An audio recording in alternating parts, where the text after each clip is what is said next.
স্বপ্ন ছিল বিদেশে পাড়ি দিয়ে পরিবারকে একটু সচ্ছল জীবনে রাখা। সেই স্বপ্নই কাল হয়ে দাঁড়ালো মাদারীপুরের ইমরান খান, মুন্না তালুকদার ও বায়েজিদ শেখের জন্য। ইমরান বাড়ি ছাড়েন গত ৮ অক্টোবর। সরাসরি ইতালি পৌঁছে দেওয়ার আশ্বাসে দালাল শিপন খানের সঙ্গে চুক্তি হয় ২২ লাখ টাকায়। পরে লিবিয়ায় আটকে নির্যাতন করে পরিবার থেকে আরও ১৮ লাখ টাকা আদায় করে দালাল চক্র। অবশেষে ১ নভেম্বর লিবিয়া থেকে ইঞ্জিন চালিত নৌকায় ইতালির পথে রওনা দিলে ভূমধ্যসাগরের মাঝখানে মাফিয়ার গুলিতে মারা যান ইমরান। মঙ্গলবার আসে মৃত্যু সংবাদ। শিপন দালাল, তার সাথে কথা হয়েছে আমার ছেলের সাথে। ২২ লাখ টাকা কন্ট্রাক্ট, বলছে কি ১৭ লাখ দেবা লিবিয়া গেলে আর 5 লাখ দেবা ওপার গেলে। হঠাৎ করে মনে করেন আমরা তার খোঁজ খবর পাই না।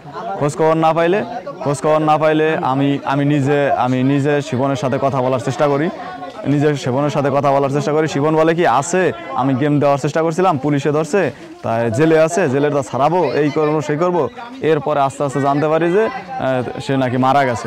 আমার ছেলে মুন্না মারা গেছে লিবিয়ার পথে যাইয়া। শাস্তি চাই আর আমরা কিভাবে চলতাম বাঁচতাম আমি এইটার আবেদন জানাই সরকারের দ্বারে। আমার দাবি আমার ২২ লাখ টাকা পাই, এই ব্যাপারটা আমি আর এই যে সরকারের মাধ্যমে আমার শাস্তি চাই, এইটুকু আমার দাবি।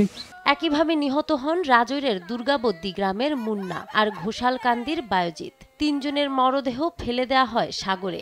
ঘটনার পর কান্নায় ভেঙে পড়েছে ৩ পরিবারের সদস্যরা। এদিকে দালাল শিপনের পরিবার বাড়িতে তালা ঝুলিয়ে লাপাত্তা। দালালের ফোন তো বন্ধ, দালালের বাড়িঘরে তালা, দালাল বাড়িঘরে তা পলাইছে। পুলিশ জানায় এই ঘটনায় নিহতর পরিবার থানায় লিখিত অভিযোগ দিলে আইনগত ব্যবস্থা গ্রহণ করা হবে। বিষয়টা আমাদের নজরে এসেছে, আমরা বিষয়টা খতিয়ে দেখছি।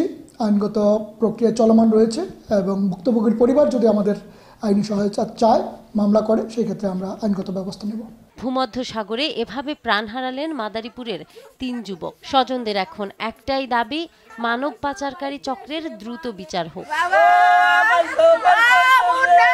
নাহার বৃষ্টি, নিউজ ডেস্ক, দেশ টিভি।